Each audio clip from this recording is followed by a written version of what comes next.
Check, you can tell me none. Boss mode in effect, and my money long. If you ain't talking money, don't talk to me. I be over here. Music. Hello, everybody. Welcome to episode 30 of Paranormal's Addicts podcast. Our guest today is Joshua. I'll let him introduce himself to everybody here in a minute. Most of us already know him, but I just want to say, with it being our 30th episode, I am just glad our guest showed up. That's kind of an inside joke, because episode 10 we had to cancel because our guest didn't show up. Episode 20 we had to go with just me and Chris talking. So it seems like every time we have a celebration episode, we have an issue with our guest. So we finally get to do an episode without reformatting. So episode 30, here we are. All right, Animal, introduce yourself to everybody, and then we'll get started. Wow, my mic was off. That was a little weird. But no, my name is Animal. I have a show called the Animal Podcast Show. So, yeah, that's who I am. I'm a paranormal investigator, also an underwater diver investigator. Wow, I can't talk today. I just got out of the gym, so I'm kind of like tongue twister right now. So, yeah. That's who I am. Hey, Damien, what's up, brother? So we'll start out like we always do, Animal. We always start out with like 2 icebreaker questions, just to get things rolling. The first one's a 2-part question, and it is, what is your favorite location you've been to, and what is your bucket list location? My favorite location that I've investigated probably would be...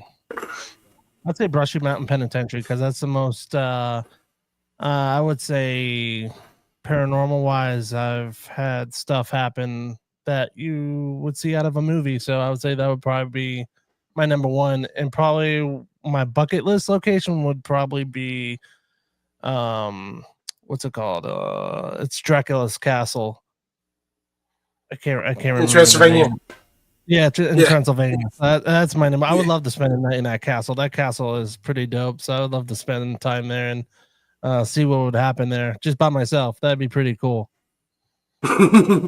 Yeah. So, talking about Brushy a little bit. So I've been to Brushy a couple of times, and what was interesting to me, because Brushy never disappoints. But what was interesting to me, this last time I went, the place where I got the most activity was the dining room. That's where my experience happened. Yeah, I guess that's because that's where a lot of the socialization and everything happens. All right, so icebreaker question number 2. What is your favorite piece of equipment? And you can't say yourself. So what's your favorite piece of equipment that you had to buy? I would say, honestly, a voice recorder, catching EVPs. I love catching EVPs and taking pictures, lots of pictures, to see if I catch any anomalies or anything like that. But yeah, I would say like a recorder and a good camera, just so I could take some good pictures and get some good voice recorders. You can't go wrong with a voice recorder. That's actually like with my team, Ken10 Paranormal. We're actually a large team for paranormal. We actually have 16 members on our team, and but you can't just join. You can't just come up to me and say, "Ken, I want to join the team." We actually have, an orientation. You have to do an interview first, and then orientation, and then you go through training. But whenever somebody joins my team and we go through the orientation, our voice recorder is one of the 3 pieces of equipment I require everybody to have. I don't want anybody to go out and buy a REM pod. I don't want anybody to go out and buy like a SLS or any of that stuff because it's expensive. But everybody does need a voice recorder. Oh, agree. So let's talk a little bit about all the things you got going on right now. You got the podcast and investigating. I mean, you stay busy. Tell us what you got going on. Oh man, I've been doing a lot lately. I've been on radio shows, podcast shows, doing my own shows twice a week, and just been on radio shows, putting on events. We got a big event coming up pretty soon with a radio station coming week. A lot of good stuff. Yeah, going on a podcast tour next year. Going all over the place, all the way to up north. So it should be fun to be able to meet a lot of people and be able to shake some hands and hang out with a lot of people. It'll be a really cool experience next year. Next year is going to be a really big year for Animal Podcast Show. So it'd be really cool. So stay tuned for a lot of crazy stuff. You're coming all the way to Kentucky to be part of my Paracon. Yeah. Oh, yeah. You're coming to Kentucky. Yeah, that's right. Yes, you're going to be part. Kentucky. I love Kentucky. I had some amazing experiences in Kentucky with Pac-Man Paranormal. A lot of crazy stuff up there. Yeah. You been to Waverly? Huh? You been to Waverly? I've never been to Waverly. That's one place. I've seen it. I've seen the place from afar, but I've never been inside. So since you're going to be part of the Paracon, you want? I guess we can take this opportunity to let everybody know who's all going to be there as guests, because I haven't actually announced it yet. We have Santiago Calero is going to be there, and let me find my list because I don't want to leave anybody out. I don't want to hurt anybody's feelings, you know. No worries.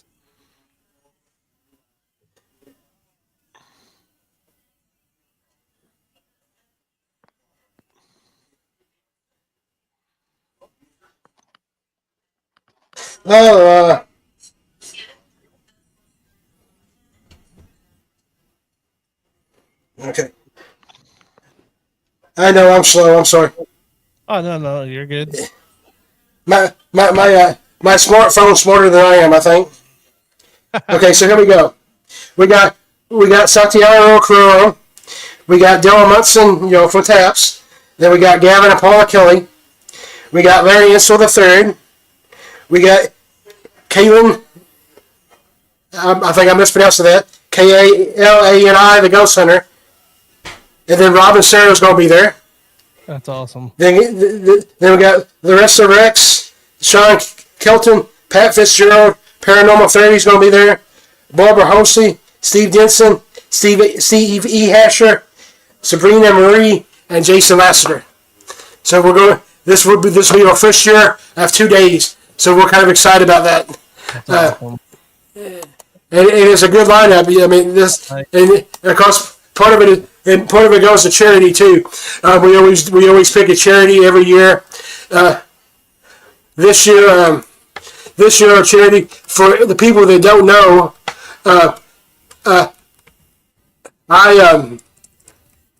I've been doing paranormal investigating and everything since 1992. It takes 3 years off to recover from my brain surgery. And the reason I had the brain surgery was because of the condition I have, which is called a Chiari malformation. So this year our charity is actually the Chiari malformation, the Conquer Chiari Foundation. So that makes it even more special to me, I guess. But anyway, and then of course the very next weekend after mine is the Rock Island Paracon. So it's gonna be a busy couple weekends. Yeah, it's Rock Island's really awesome. That place is really cool. That's one place I would love to go to. That's another place. Yeah.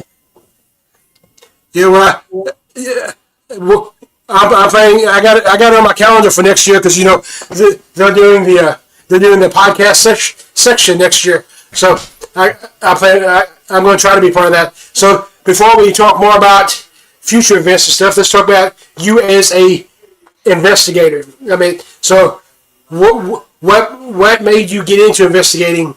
And how did you get started? What is your investigation technique? Just tell us what Animal is like as an investigator. Pretty much how it started out. It started out when I was a kid. I just started seeing things, at a young age, which is kind of funny because my 3-year-old, she's starting to see things. So I think it was like the same age where I started seeing things when my daughter's now seeing things, which is pretty crazy. So it's kind of like deja vu all over again. I'm kind of able to witness that from my own eyes, which is really cool. So, my life as a paranormal investigator, I do a lot. I just don't do paranormal stuff. I do cryptids and stuff. So I go Bigfoot hunting. We search for Wolfman, UFOs, all kind of balls of light anomalies that we Skinwalkers. It could be skinwalkers. We came across a Wolfman. We don't know if it was like a skinwalker or anything, but it was kind of like a Wolfman creature. So it could have been a skinwalker. I don't know. What are Wolfmans? I heard of it. A Wolfman is more like it's like a Wolfman on two legs, kind of like a wolf on two legs. It's just a tall creature that Like werewolves? kind of like a werewolf. Yeah, I guess you could say that. That's why hence the word Wolfman. But it's pretty. So it's like like the dog here in Kentucky. We have the dog man. So that's pretty much along the same lines. Yeah. I actually had the privilege of doing a couple of dog man investigations. That's the reason I claim to be a paranormal investigator and not because, like you said, I don't just do ghosts and spirits. I do UFOs, cryptids, Bigfoot, Sasquatch, everything. Yes. Yeah, it's really cool. And plus we've been getting a lot of activity with like wolf/dogman activity here in my area in Florida where we investigate. So it's pretty cool seeing all that cool stuff. And I'm also a paranormal diver, and people always ask, what's a paranormal diver? Well, I'm a professional scuba diver. I've been doing it since I was 13 pretty much. My dad was a Navy hard hat diver, so he pretty much taught me. Pretty much it was kind of grown on me from him, and then I started diving, and the older I got interested into being underwater and seeing some cool stuff. And ever since I started diving on shipwrecks, we've been seeing like balls of light and like just getting weird sounds and some crazy weird stuff we've seen underwater that we can't explain how it happens, but it happens. So if you think about it, like, when these shipwrecks happen, people go too, like the Titanic. So if you think of that, there's trapped spirits underwater. So they're not just trapped in homes and places, they're also trapped underwater too. So if you think about it, it's pretty much the same thing, but except you gotta go underwater for it with gear. Well, the water is a conductive energy. I heard the Titanic Museum is actually haunted.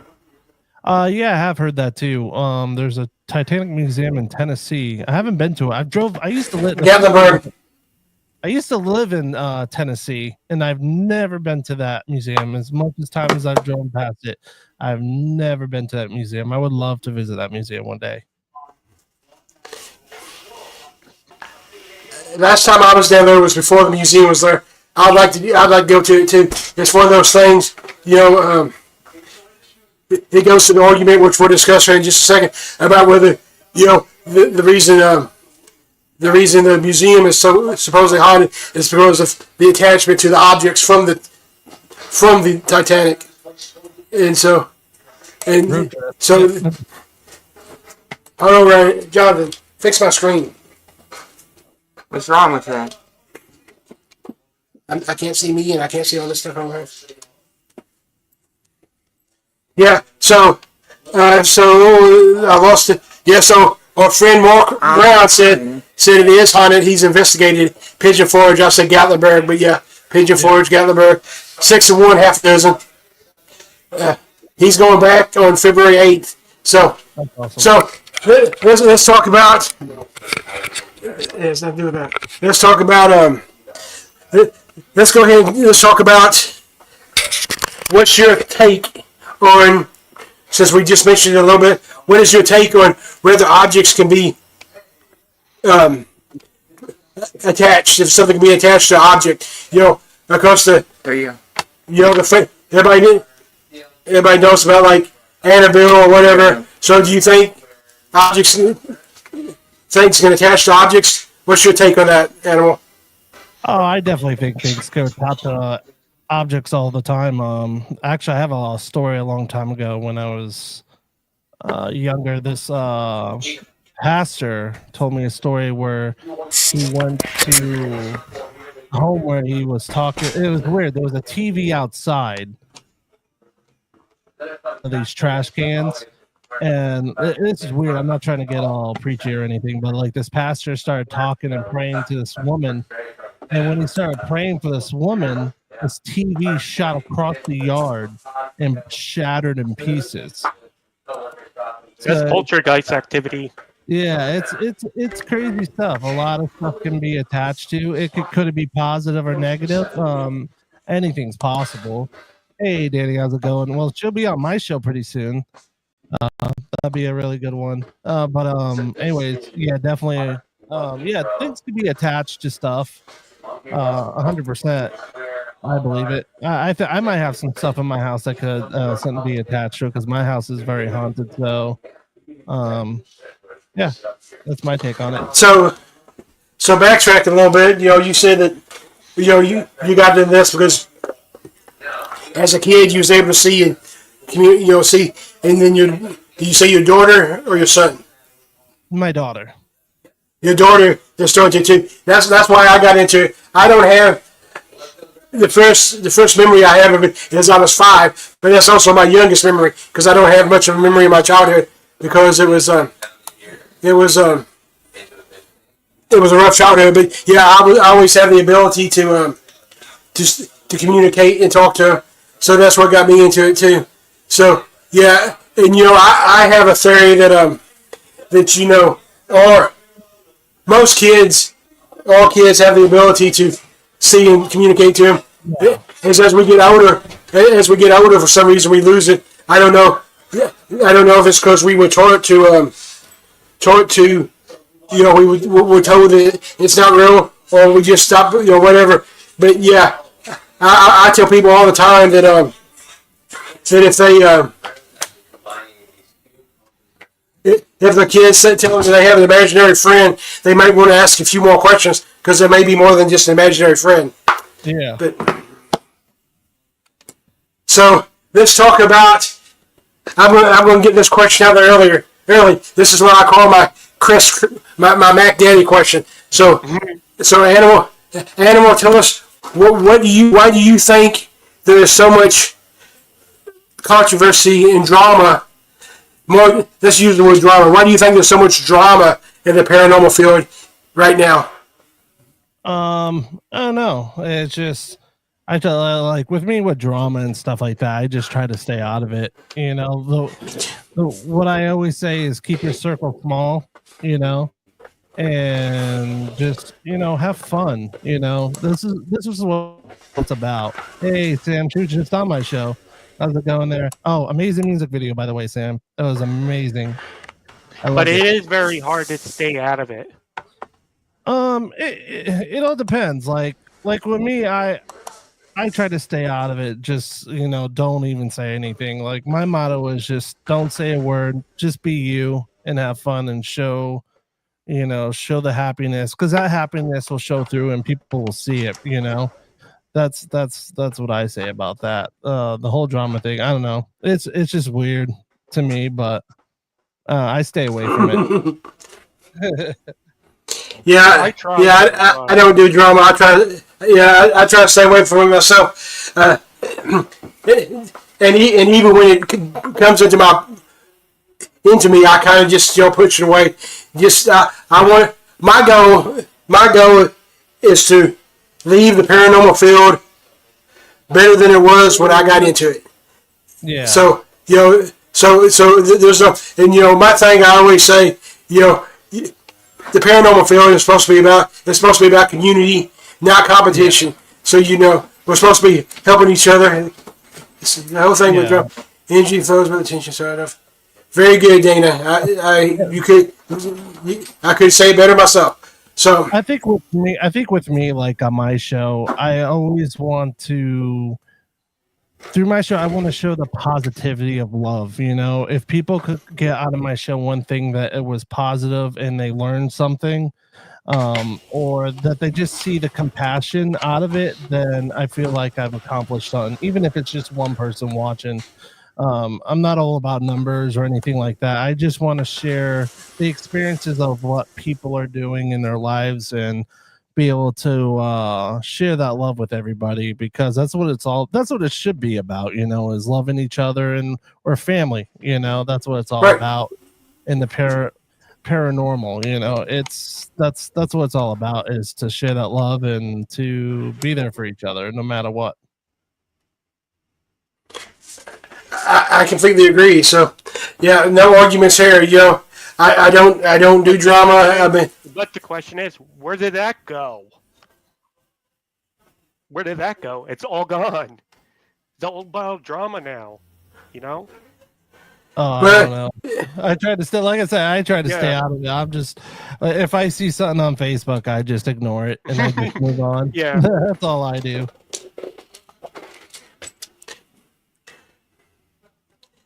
So here's the next question. This is what I ask everybody. So, how do you think the para pop culture? That's my word. I don't know. I don't think it's an actual word, but it's my word, so I use it. How do you think the para pop culture has affected the paranormal field, both positively and negatively? What's your take on? You talking about how the culture is and how it's affecting everything? Yeah, like the TV shows, the YouTube, just the yeah. I used to be a big fan of the TV shows like Ghost Adventures and all that stuff, and it to me it's just all drama for ratings and all that stuff. A lot of it, mostly, probably I would say 80% of it probably not even real. It's just all drama stuff just to make ratings. That's what TV is all about, is that ratings, to get that. Because if you don't bring ratings, what happens? You get dropped.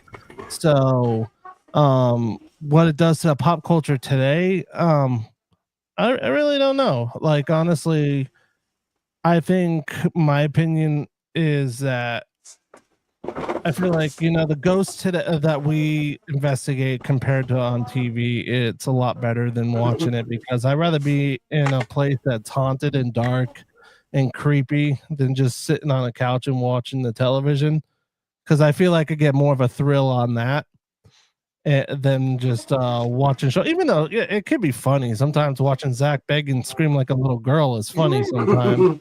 But yeah, it's just I'd rather be in a haunted house in a locked room or something like that, or underwater scuba diving trying to look for the unknown, if that makes any sense. Not like Sam and Colby, I those fully- quacks. Not like Sam and Colby, those quacks. Yeah, let's not give them any airtime. Yeah, so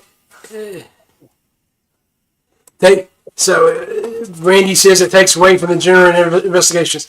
So yeah, I can't argue with any of that. So my take, and of course everybody's pretty well heard my take, but I'll give it again. So with me, so I was born, and I still live down here, like not only in the Bible Belt, but I'm like in the heart of the Bible Belt. We have more churches. We have a church in like every corner. So like, especially growing up with my gift, I consider it a gift nowadays. As a kid, I didn't particularly necessarily consider it a gift, but now that I've learned to use it, I'd say that. But growing up with the ability that I had, and and I got into paranormal investigating young, like I spent the night in my first haunted location at like 12 years old on Halloween. It was a haunted location in Paducah with my best friend who's no longer with us. But I actually got called down to the principal's office because I was checking out all the books I could on paranormal investigating, and the Warren books and all this stuff. They thought that I was like, I don't know what they thought. So I was told a lot as a kid that that I must worship the devil and that I was going to go to hell and all this stuff. So once we got Ghost Adventures, especially Ghost Hunters, at least it became a little bit more mainstream. So more accepted. You can talk about it more. So now I still get my share of you must worship the devil, but I also get a lot of you mean like ghost hunters. I'm like, well, yeah, kind of. And so there's a two-edged sword there. But moving on from that, so give us your best advice to a new investigator. If a new investigator came up to you and said, give me advice, what would your best piece of advice be? Be patient. Be very patient, because there's times that things happen and there's times that things don't happen. So you gotta have a lot of patience and just have fun with it. Just don't piss it off. That's what I would say. Just have fun with it and just enjoy other people and have fun and find some ghosts, I would say. Be patient is a good one. If you piss it off, Hey, Chris. I was going to say, if you piss it off, there's going to be some major bad things happening to you. Oh yeah, I believe it. Definitely. Because spirits are like us. You piss it off. If you get us pissed off, they will get pissed off. Yeah, if you have energy in life, that bad energy in life, you're gonna have the same energy the afterlife, pretty much. If you're a dickhead in life, you're going to be a dickhead as a ghost. Yep. Yep. That's right.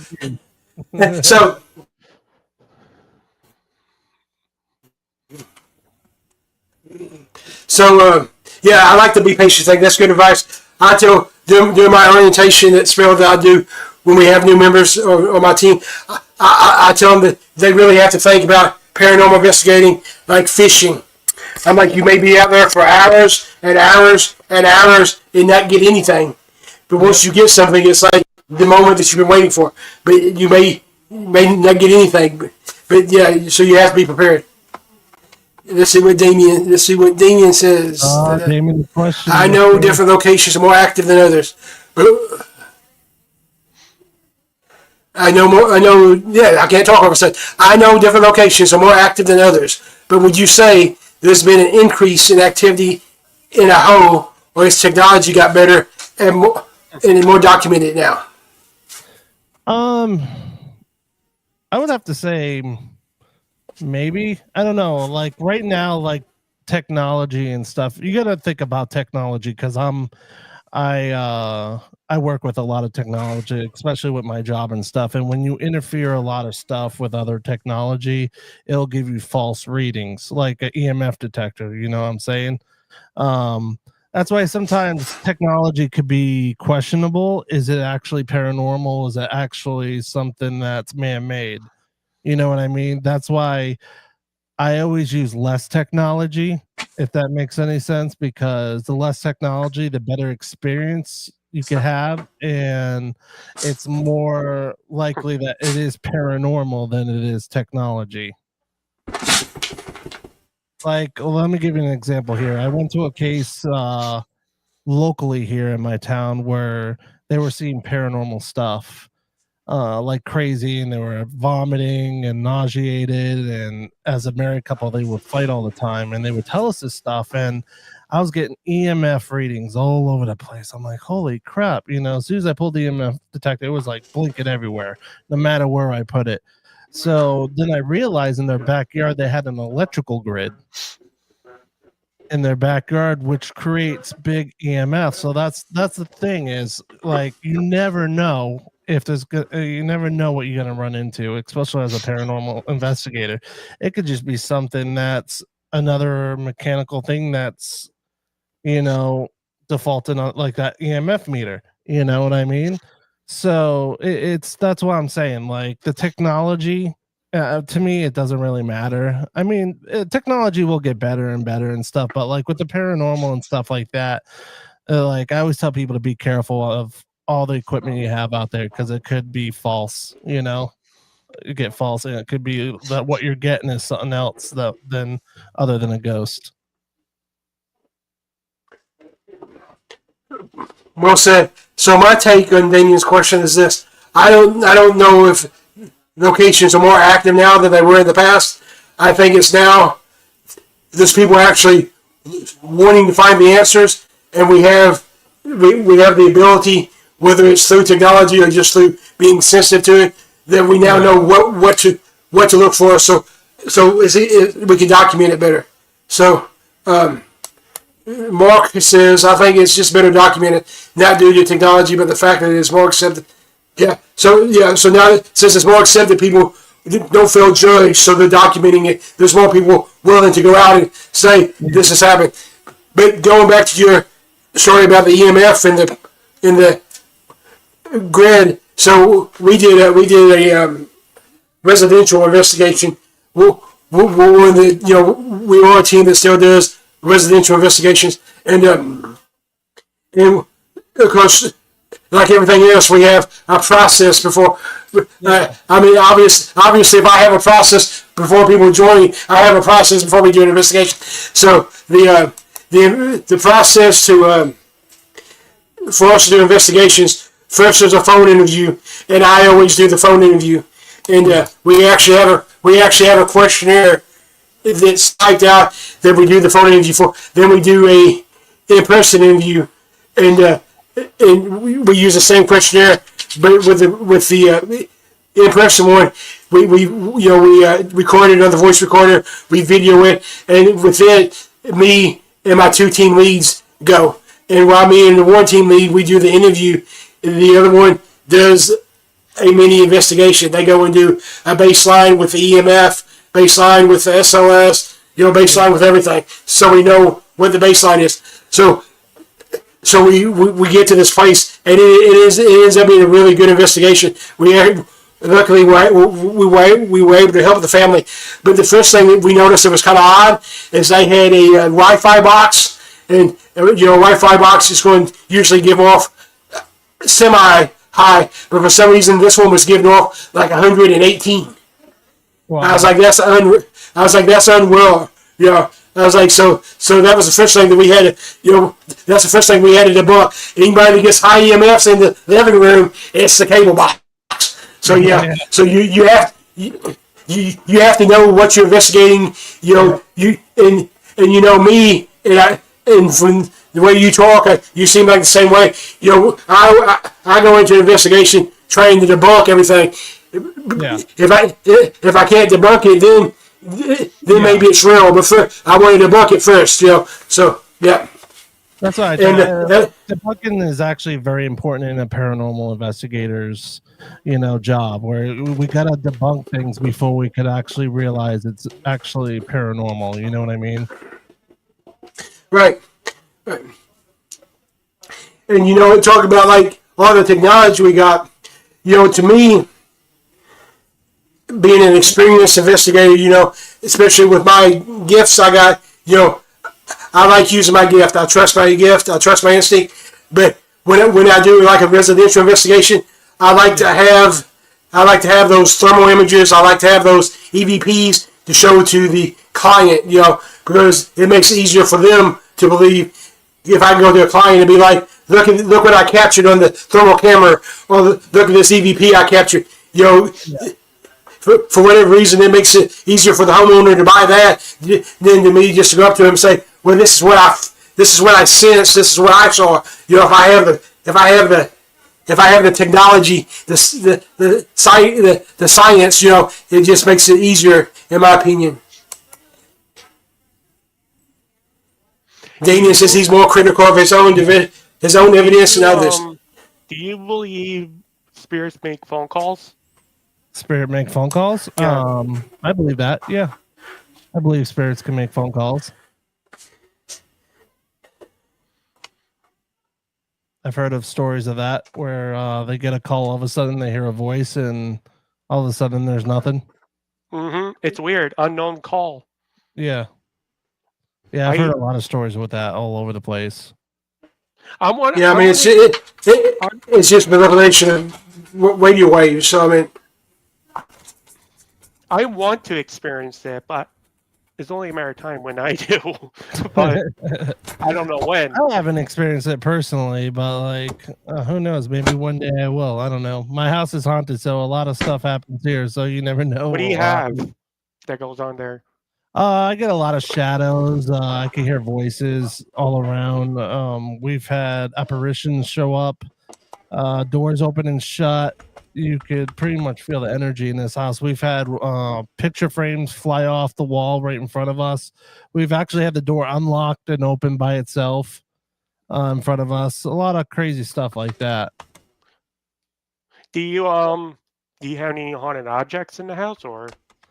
Not really, not that I know of. Like I said, I could have some stuff here that could have an attachment, and I don't even know it. Mm-hmm. But yeah, you never know. As long as it's not hurting you, then you're fine. No, it's all positive energy here. That's why I was saying, as long as it's not hurting anybody, then it's fine. Yeah. So, do you have? And I know different people have different feelings on this. I know, like our friend Damien here, he doesn't do anything like protection or stuff because he feels that slows down communication. But do you have like a protection ritual or whatever that you do before you go into an investigation, or like a detachment afterwards? I mean, like my team, whenever we go into an investigation, we do even though we come from all different religious backgrounds, we do like we do like a prayer of protection and communication going into a location, and then we always do a prayer of detachment coming out. So, do you have anything like that, or you just go in and praying to God to protect me, and I hope that everything goes well, and I have a wonderful experience. Be able to help people out, but yeah, that's pretty much what I do is just pray and hope for the best. I can't do that with Bigfoot, though. Right. So let's talk a little bit about Bigfoot. So there's different. So there's lots of theories on Bigfoot and everything. So like the current one, which I guess makes sense. I have no problem with it. The Bigfoot's probably actually like an interdimensional something, and that's why you can't get pictures of them. That's why some people you can't. So, what do you think Bigfoot is? I think Bigfoot honestly is an animal. I think it's an animal that could cloak itself and hide very well. There's actually things that, like fish. If you think about, there's fish out there that could cloak itself underwater to hide from its enemy. So if a fish could do that, an animal could do that. I really truly believe that 100%. So I think honestly, Bigfoot's an actual thing. That's why we can't see it. That's why we're like, why did it run so fast? It actually disappears, which is aka cloaking. So I think honestly, they could cloak and hide from people. That's why we can never see it. To me, I'll believe it when I see it.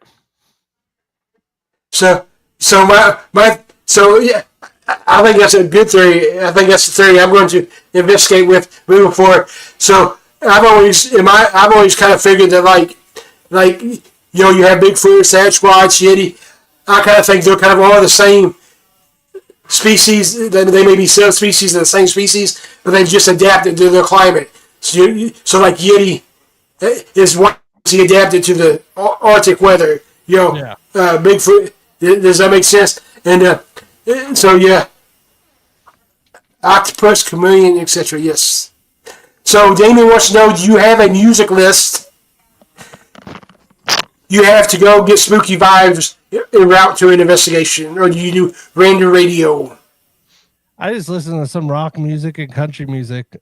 I just blasted both, whatever I'm in the mood for. If I'm in the mood for some rock and roll, I put on some rock and roll. If I'm in the mood for some soft music, I put some country music on. So pretty much that's what's on my go-to list before an investigation. Have you ever had a spirit change? Have you ever had a spirit change a channel on the radio or something? No, I've never had that happen. That would be pretty cool. So my go-to, if I'm making a road trip, like if it's a long, so like if I'm doing like a 5-hour trip to go to an investigation, I'm blasting "Fight for Your Right to Party" by Beastie Boys. That's my that is my road trips. That's my road trip anthem. I know I'm old, but that was my song when I was in high school playing basketball. That was my song then, and it gets me pumped and it keeps me awake. So and if I'm driving, it's good to keep me awake. Yeah, that's awesome. Willie Nielsen. So I like Willie Nelson. So do you think Yeti is Bigfoot, just old and gray? So he moves to the snow climate to blend in with gray hair. I think, my opinion is that they're just a Sasquatch that was born in that region, so they've adapted. Yeah. They've evolved to the white for camouflage. So yeah, because adapt and overcome is a scientific fact, and there is evolution. There's not total evolution, but there is evolution. So you have to. So that's my theory. I don't think he's old. I think he's just. I don't think. If he's old and gray, he might move to Florida and meet the swamp man. I think everybody moves to Florida when they get old. I think that's how it's supposed to work. But that's a joke. It's a bad one, I know. But yeah, so that's my take. What do you think, Animal? I definitely agree. It could be because of the nature where they live in. It could be anything. It's like any other animal, Could be because of the climate. It's snow, and that's why their hair is gray. I don't know. I really couldn't answer that question. I don't know. I'm kind of getting white. Maybe I'm becoming a Yeti. So since we are talking about different outside of ghosts, let's just run through some of the famous ones, the bigger known ones, and get everybody's take on it. So we've already kind of covered Bigfoot and all that stuff. So this, how about what's your take on like the chupacabra? Oh, the chupacabra. I think it's real. I mean, people have experience about the weird-looking dog, mangy dog that comes around and eats goats and chickens and all that stuff. So I think it's real. I think it's pretty interesting animal, I guess you would say. Yeah, I actually went on a chupacabra hunt. I guess that's the term. When I lived in San Antonio, I was stationed at Fort Sam Houston, and I guess I was like 21, and there was like I don't know what got into us. I don't know if we'd been drinking too much or what, but we decided at 2:00 in the morning that we were going to head to Mexico and go on a chupacabra hunt. It was kind of interesting. So yeah. So how about the Jersey Devil? The Jersey Devil? I have a hard time believing in that thing. Oh God. Oh, there's so many people that said they've had experiences with it. Yeah. I don't know. I would have to see for myself. I grew up in New Jersey, and I never actually saw a Jersey Devil. So I have a hard time believing it. I know they're not a very good hockey team. That I do know. And I also have a hard time believing in the Mothman. Yeah, that was going to be my next one. Mothman. Yeah. Oh, Mothman, I've heard some crazy, compelling stories about Mothman. But I don't know. Could be real. Did you see the statue's got a new tattoo? Somebody drew a Trump a tattoo on his butt. No. Yep. I sent the picture to Chris. Yep, it was somebody gave the Mothman a tramp stamp. Yep. So anyway, let's move back towards. Well, Damien's got a question back. So he said, "Will you be out this winter looking for tracks in the snow, or do you bunker in the winter?" Damien, this is Florida where I live in. It's hot. It never snows in Florida. Never snows here. But I'm originally from Rhode Island, so if I was up there, I'd be looking in the snow for tracks. That's for sure. So every time I go to Florida, it rains. I mean, every time. It rains all the every time. I know. But yeah, I still love Florida, but it's always rains. I was playing beach volleyball when there was spring break in high school, playing beach volleyball, trying to pick up, women and it was raining. I'm like, what? Never say never. But anyway, let's move back towards ghosts or spirits or whatever. Let's talk about the different. I do this every episode. We have 2 like speed rounds, and this is one of them. So we're gonna go over like the different kinds of hauntings, and you give your take on it, your experience, what you think about it. Are you ready? So the first kind of haunting is residual. What do you think about a residual haunting? A residual haunting. I don't know. That's a good question. What do I think about residual haunting? I come up with good questions every once in a while. That's why I have a podcast. That one I'm kind of stumped on because I really don't know. Because like as an investigator, we kind of act like scientists. We're trying to figure this out. What is a residual haunting? What is an actual haunting? Could it actually be a ghost? Could it not be a ghost? Could it be something that's ripped through the veil and popped over our side and they're messing with us? There's so many theories out there. So, I mean, I could talk about theories all day, but to us, they're ghosts, residual or not, whatever you could call it. But that's my take on that, I guess, if that makes any sense. Yep. So, residual hauntings, for the people who don't know, which I don't think anybody listening is pretty well already knows this, but residual haunting by theory is basically like a recording. Yeah. It's the same thing over and over again at the same time. So, in my years of investigating, I've only ever had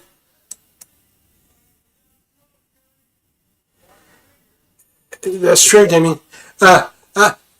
So we have this one location where I live, and I've actually investigated this location 12 times, at least. No exaggeration, 12 times. It's called the Hotel Metropolitan. It was the African American hotel during segregation, and it's known to be active. Blah blah blah. And it is active. I mean, I'm not belittling. Otherwise, I wouldn't keep investigating it. You know what I'm saying? But one of the famous spirits there is supposed to be a residual one. The theory is it's Miss Maggie, who was the owner of the hotel. And Miss Maggie is an interesting character to begin with, because Miss Maggie always wanted to open up this hotel, but back in those days, women at all, especially black women, didn't own businesses. So she always tried to get her husband to open the hotel, and he wouldn't do it. Well, he died, and she opened it up in his name. So the theory is that at 11:01 p.m., I have no idea why it's 11:01, but at 11:01 p.m., she walks down the staircase. That's all she does. Just walks down the staircase. So like I said, I've investigated this place 12 times. And every time we've investigated, we've stopped our investigation to set up cameras and everything, from like 10:55 to 11:07 to see if we can catch, what I'm saying? So, out of the 12 times, we caught something, maybe, once we caught something that may be something. So, but what's always been strange to me, and I'm not doubting it, and I'm not telling people to stop believing what they believe, but residual haunting is what most people consider it the most common haunting. And through my experience and interviewing people lately, I don't know if that's so much true. So, which brings me to the next type of hauntings, intelligent hauntings. What is your take on an intelligent haunt? Intelligent haunt, pretty much it's an intelligent haunt. Pretty much it's a smart, something that's really it's smart. It actually knows what it's doing. Pretty much. Right. And it was put up to us. I guess it's been about 5 episodes ago now. Chris, our guest, brought up to us that with that knowledge and especially with experience, you almost have to make the argument intelligent hauntings may actually be the most common because they can interact with us. Residual can't. So how do we even know if they're there? So yeah. So that's it. So I've kind of been investigating. They could be poking on that. Putting their finger in our ears and we wouldn't even know it, making silly faces and all that crazy stuff. They could be breakdancing naked and we wouldn't know it. They could be farting. Right. You never know. So the next kind of haunting is malicious, demonic hauntings. How do you feel about? Oh God, here we go. Demonic malicious and demonic hauntings. Demonic hauntings are kind of I don't know, because I've had a lot of demonic hauntings experience with not just locations but with people being possessed. I've had some, especially when I was younger. I think I was like 13 years old, where I had a very demonic experience, I guess you could say. I don't like to use that word, but had a type of experience kind of like that. But yeah, I totally think it could happen. It can happen to people. It can happen in locations. But I know a lot of people get mixed between demonic haunts and negative energy haunts. It's totally two different things, honestly, in my opinion, because you could, like I said, remember we were talking about you could be a total prick and if you're a prick in life, you're a prick in the afterlife. You're a dickhead in life, you're a dickhead in his ghost. So you're going to be a dickhead as a ghost, but doesn't mean that they're demonic. You know what I mean? And they could be angry for something. Yeah. I mean, there is a line, and that's what people have to. They have to learn the line. I mean, Chris, as we all know, Chris is a I don't believe it till I see it type person. So he's not seen a demonic haunting yet. So he's still on the edge of it. I don't doubt there's a demonic haunting. I actually took demonology courses from Bishop Long. So and so I do. I will say they're the minority, the vast minority of the hauntings. And there's a lot more malicious than there is demonic. But it can be a malicious spirit without being demonic. Demonic is pretty much, it was never a human. That's what people have to understand. A demon was never a human. So that's one of the. Go ahead, Chris. I was gonna say I've been in many abandoned buildings, like many hospitals that did rituals, and I never experienced anything demonic. Nothing. So how do I know there's something demonic? I don't know yet because I haven't seen it. I do gotta say, in my experience with it when I was a 13-year-old, I was just becoming a Christian at that time. And as a new Christian, I just got, I guess you could say, saved or whatever you could call it. With that being said, that day when it happened at night, I was at a youth group event. And make a long story short, let's just say it just wasn't a good experience with it. My first demonic experience. It was something that was like installed into my brain that I'll never forget.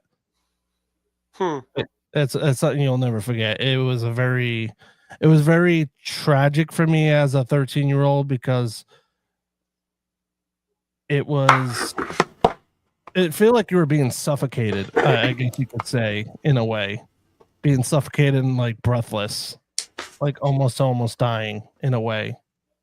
It was weird, but that's what I remember a lot of it, and a lot of times I'll have to talk about that on my show one day. Talk about my experience with that because it was very interesting to say the least, because a lot of people think of demons like, oh, well, it's all the movies. I'm like, no, it's demons are real. I do gotta tell you, demons are real. And I know in shows they say everything's a demon, everything is a demon, and not everything is a demon. Not everything is a demon. When you see doors opening by themselves, it's not a demon. When somebody gets pushed down a stairwell, it's probably not a demon. It's probably just a negative energy that's pissed off because you're there at its location. But I know what a demon is because I've experienced it 100%, not just once, but a couple of times. I also have experienced negative energy, which I've experienced with Brushy Mountain. But that's another story to tell. I tell that story a lot, but it's definitely, those two things are definitely different in my opinion, because once you have that experience, it's like when people say it's like you don't know what you're talking about, because demonic stuff is real and it's something that you don't want to mess with. Right. I know I'm not trying to get too serious or anything like that, but it's just like, from my experience with it was very negative, especially becoming as a new Christian. Right, and it's like Randy said, the Chris, he doesn't want to. It's not a thing that you really want to deal with. Unfortunately, it happens. I've dealt with it. You've dealt with the animal. And I actually know teens that they won't go to a location where there may be negative or demonic energy, and I'm like, that's why we do what we do, is to help the people. Yeah. So I'm not going to. That's why I went through the demonology class. That's why because I don't particularly want to, but that's why we do this, is to help people. So I'm not going to not do it. Does that make sense? You follow me? Yeah. So and it's very serious, like Randy said. I'm gonna tell you something. All right. When I was inside an abandoned nursing home in New York, and I was doing an investigation, and I asked a question. I said, I had the REM pod next to me. It was right next to me, and I asked a question. I said, "Is there a demon in this building?" And the REM pod went off right next to me. I don't see any demon. Where's the demon? Where is it? I don't see it. That's what I mean. Yeah. Well, sometimes it won't show itself, especially if you try to pee it off. Yeah. It all depends. Like, they'll show up when they want to show up. That's how it happened with me. It show up out of nowhere, and yeah, it was a crazy experience, and I never want to experience that again. That's for sure. Right, in that situation, to be honest, demons don't really hang out at haunted locations. A demon is going to make its own activity. So it's going to go. There's probably no demon at the hospital. That's probably just a malicious spirit, because a demon's non-human, so they're not just going to hang out somewhere. They use people. They use people. They don't use locations. So they're going to go somewhere. So yeah. They're very tricky.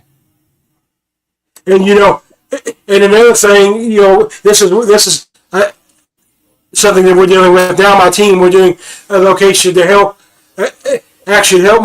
one of my team members' sisters. They're actually dealing with a mimic, a spirit, and mimics are hard to investigate, because you have to figure out what the actual spirit is before you can prove it's there. Because if they're mimicking a poltergeist, you're not going to be able to pick them up as a poltergeist. So mimics are an interesting thing too. But we're actually almost out of time. But I do want to get to make sure we don't have any more questions. Brandy said that you guys should do a show, Animal. Let's do it. Damien wants to know if you cross Sasha as a demonic entity. Sassy as a demonic entity? No, definitely not.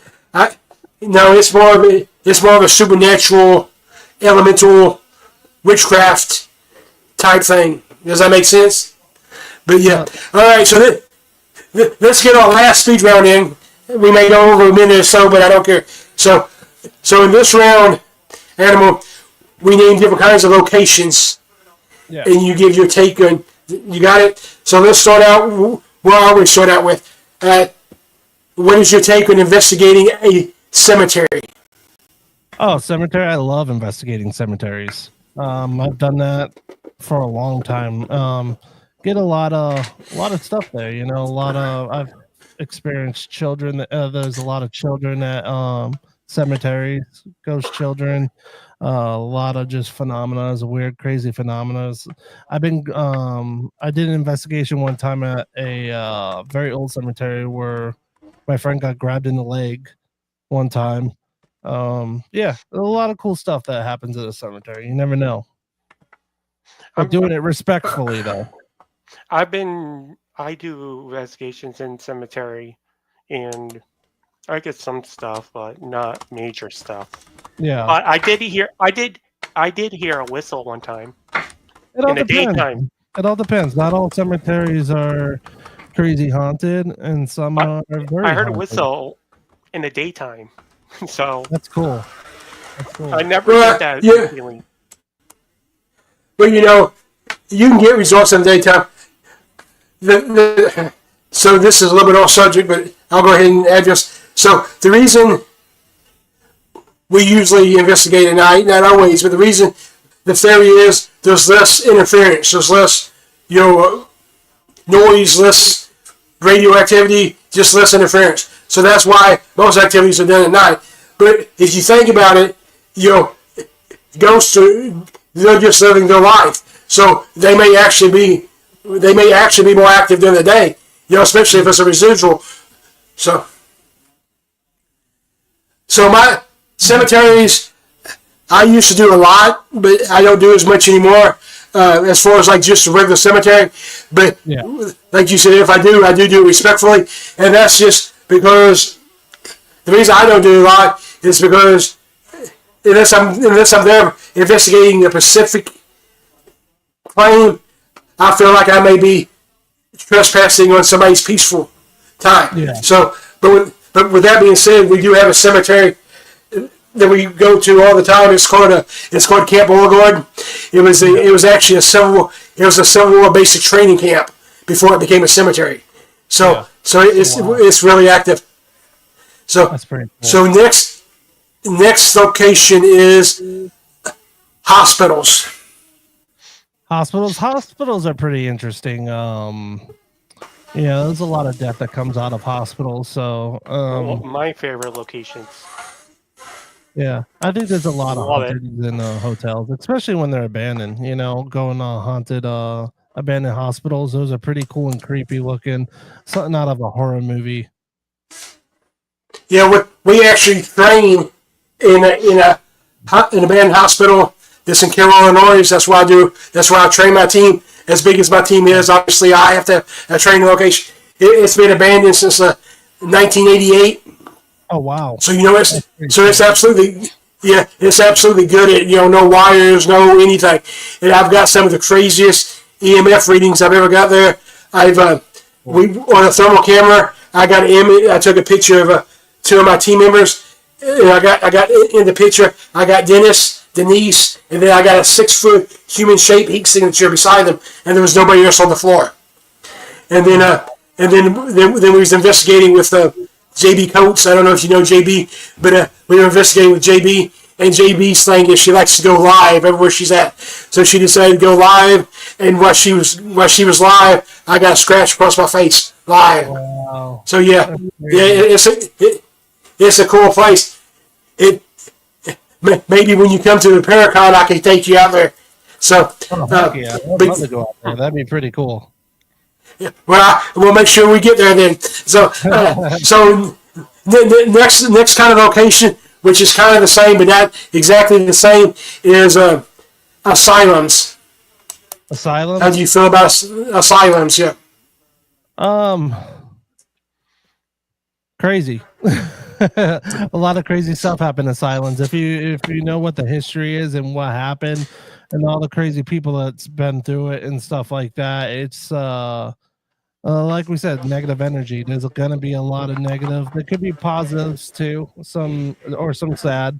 We never really talked about sad energy. There could be a lot of sad energy there, from children to Angry. old people, angry people. Yeah, there could be a whole bunch, energy. You never know. It's a mixed energy, It's like a party, but except with ghosts. Hmm. So a different energy party. So, And you start So- and then you start getting headaches, and then yeah, you because never know. you're You getting feel what they're feeling.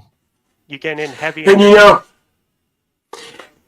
sometimes this was brought up when we did our episode on Pinhurst. And this was thrown out, and I kind of agree with it.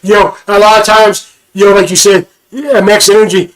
A lot of people tend to get grabbed in asylums, and it was pointed out that that may not be anything either negative or angry. It could just be, a lot of the people that was at an asylum, they couldn't communicate, they couldn't talk. So them grabbing on you might be them just trying to get your attention. Yeah. Oh yeah, 100%. All right. So next location, how do we feel about investigating a church? At a church, I've investigated a church before. It's actually I've been to a haunted church before. Which the weird part is, because I'm a sensitive, so I've seen a lot of, like, going to church in the past. I've actually seen some energies just off of people. Seeing a lot of weird stuff happening around people. So yeah, I believe churches are haunted. Do you think it's because It's they just a bring in? building. Do you think it's because they bring in the casket and stuff a lot, or? No, it all depends on. I think it's honestly where the spirits want to hang out. A church is the people, right? It's not the building, that makes a church. So Mhm. the building, it doesn't matter what kind of building. It could be a stadium, it could be haunted, it could be a church, it could be a freaking a basement. I don't know, anywhere. Whatever you could think of, it could be haunted. Even the woods are haunted. I go to the woods a lot, where I see a lot of shadows, a lot of apparitions, a lot of crazy stuff out there. So you never know where it could be. It could be anywhere, pretty much. Like I said, I do underwater paranormal diving. It's also underwater. So my theory on churches, and I've investigated a few churches. My theory is, like you said, it's wherever the spirits want to be. One thing people don't realize is, spirits aren't really bound here. They choose to stay here. They can actually cross over whenever they want to. So they choose where they're attached to. I think churches get activity. I don't really like using the word haunted because it's such a negative term. But churches are active because that was a safe place for them when they were alive. So so they feel that's a safe place for them now. So anyway, we were actually over time, but What do you think of prisons? Prisons. oh yeah, Yeah. Well, that, like I said, Brushy Mountain was one of my crazy experiences that I've had there, but it was nothing demonic. It was more just a very mad energy, very bad.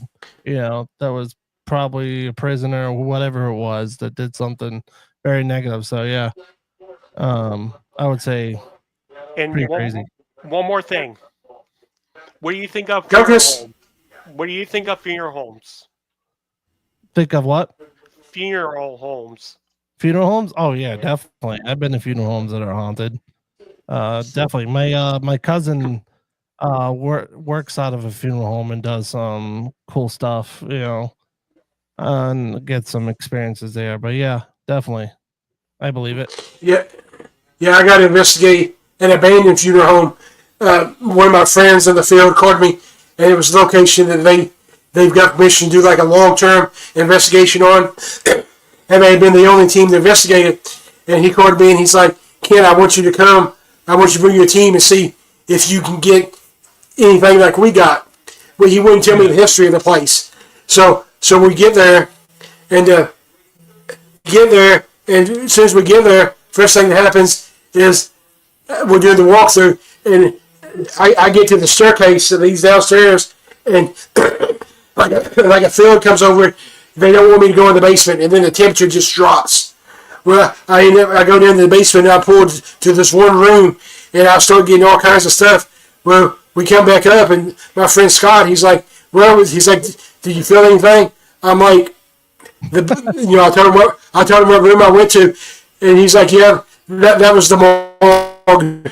He's like, so yeah, it was a really interesting experience, especially once we actually learned the background of the location. It was really interesting. So it was like a funeral home for like 70 years, and then it closed down.